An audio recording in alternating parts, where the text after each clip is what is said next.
Election campaign में Donald Trump ने वादा किया था कि वो रूस यूक्रेन की जंग रुकवा देंगे। इसलिए ट्रंप के राष्ट्रपति निर्वाचित होने के बाद ये माना जा रहा था कि पुतिन और ट्रंप के बीच केमिस्ट्री अच्छी होगी और युद्ध विराम का रास्ता खुलेगा। लेकिन अब ब्रिटेन की एक खुफिया रिपोर्ट में पता चला है कि ट्रंप युद्ध रुकवाने का नहीं बल्कि पुतिन को मजबूर करके घुटनों पर लाने की महाविनाशक योजना पर काम कर रहे हैं। राष्ट्रपति बनते ही ट्रंप ऐसा खतरनाक निर्णय ले सकते हैं जिसे लेने की हिम्मत जो बाइडेन भी नहीं कर पाए। इस रिपोर्ट में देखिए, ट्रंप के करीब रहे और ब्रिटेन की खुफिया एजेंसी MI6 के पूर्व प्रमुख ने कौन सा सनसनीखेज खुलासा कर दिया है।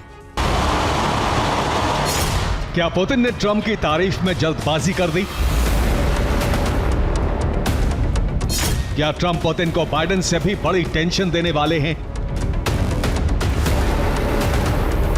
क्या ट्रंप का युद्ध विराम वाला वादा रूस पर भारी पड़ने वाला है?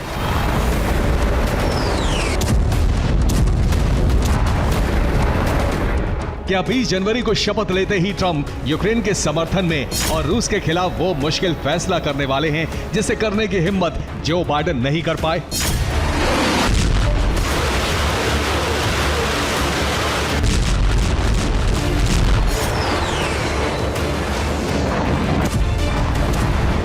डोनाल्ड ट्रंप के अमेरिका का अगला राष्ट्रपति बनने के बाद रूस को कोई राहत नहीं मिलने वाली, बल्कि पुतिन की परेशानी 100 गुना और बढ़ जाएगी, क्योंकि डोनाल्ड ट्रंप पुतिन को युद्ध विराम पर मजबूर कर देने के खतरनाक प्लान पर काम कर रहे हैं। ये सनसनीखेज खुलासा ब्रिटिश खुफिया एजेंसी MI6 के एक्स चीफ ने किया है।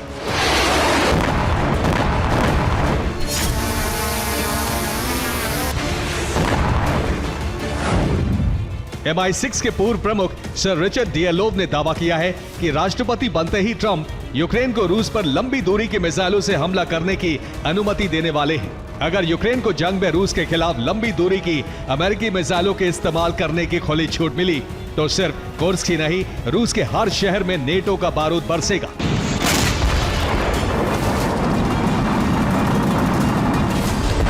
ऐसा नहीं है कि अभी यूक्रेन के पास अमेरिका की दी हुई लंबी दूरी की मिसाइलें नहीं हैं। ऐसा भी नहीं है कि यूक्रेन ने जंग में उनका इस्तेमाल नहीं किया।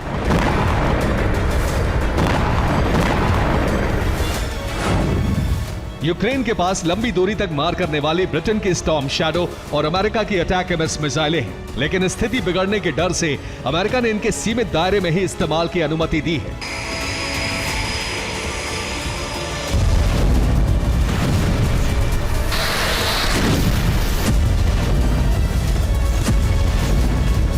अभी तक यूक्रेन की सेना ब्रिटेन की स्टॉर्म शैडो और अमेरिका की अटैक-एमएस मिसाइलों का इस्तेमाल सिर्फ क्रीमिया और उन इलाकों में कर रही है जिन पर रूस ने कब्जा कर लिया है।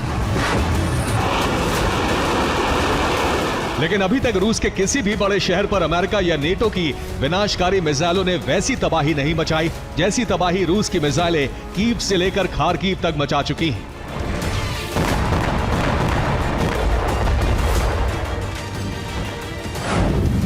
ज़ेलेंस्की कई बार रूस के खिलाफ लंबी दूरी की मिसाइलों का इस्तेमाल करने की अनुमति मांग चुके हैं, लेकिन ज़ेलेंस्की को खुला समर्थन दे रहे जो बाइडेन भी रूस के बड़े शहरों पर नेटो की लंबी दूरी वाली मिसाइलें दागने की अनुमति देने की हिम्मत नहीं कर पाए, क्योंकि जिस दिन मॉस्को, सेंट पीटर्सबर्ग, वोल्गोग्राद या कजान जैसे रूस के बड़े शहरों पर अमेरिका या नेटो देशों की मिसाइलों की बारिश हो गई, उसी दिन रूस यूक्रेन का युद्ध महायुद्ध में बदल जाएगा।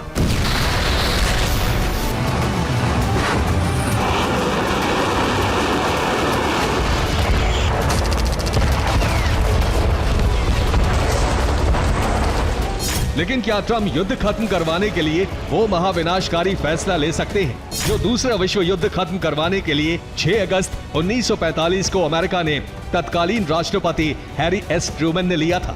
एटम बम के इस्तेमाल से जापान को खाक कर देने का फैसला। यह अंदेशा इसलिए है क्योंकि रूस की सीमा के नजदीक फिनलैंड में अमेरिका के एटॉमिक क्षमता से लैस B-52 बड़े मिशन की तैयारी कर रहे हैं। फिनलैंड में रूस की सीमा के बिल्कुल नजदीक F/A-18 हॉर्नेट फाइटर जेट के साथ उड़ान भरते अमेरिका के B-52 बॉम्बर का ये सबसे नया वीडियो खुद नेटो ने जारी किया है। लेकिन इस बॉम्बर को देखकर रूस की बेचैनी बढ़ गई है, क्योंकि ये कोई आम बॉम्बर नहीं है। ये रूस को सीधे सीधे एटमी हमले की धमकी है। अमेरिका के पास 76 B-52H स्ट्रैटोफोर्टिस बॉम्बर का मजबूत बेड़ा है। लेकिन इनमें 46 ऐसे हैं जो एटम बम के वॉरहेड वाली AGM-86B air launched cruise missile ले जा सकते हैं। फिनलैंड के ऊपर अमेरिका के जो B-52H स्ट्रैटोफोर्टिस बॉम्बर उड़ान भर रहे हैं, वो एटम बम ले जाने की क्षमता रखने वाले इन्हीं 46 अमेरिकी बॉम्बर्स में से एक हैं। फिनलैंड और स्वीडन नेटो के सबसे नए सदस्य हैं। रूस पर दबाव बढ़ाने के लिए अमेरिका ने अपने सबसे शक्तिशाली हथियार और न्यूक्लियर बॉम्बर से फिनलैंड में शक्ति प्रदर्शन शुरू कर दिया है।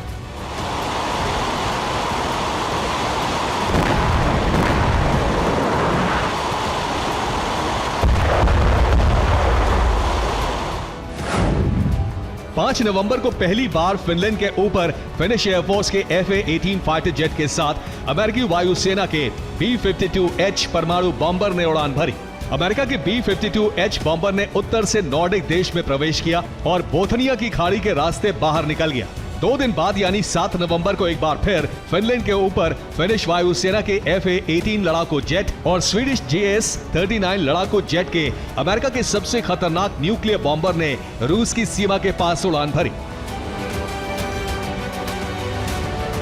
ट्रंप के राष्ट्रपति निर्वाचित होने के बाद यह माना जा रहा था कि पुतिन और ट्रंप के बीच केमिस्ट्री अच्छी होगी और युद्ध विराम की ओर जंग जाएगी।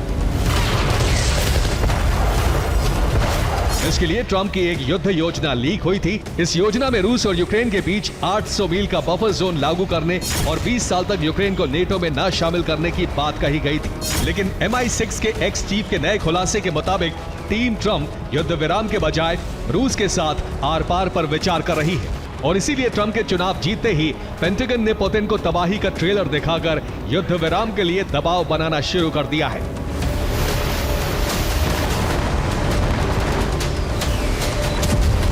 लेकिन अब अमेरिका के B-52H परमाणु बॉम्बर के जवाब में रूस ने भी अपने बाहुबली Su-57 की उड़ान दिखाई है।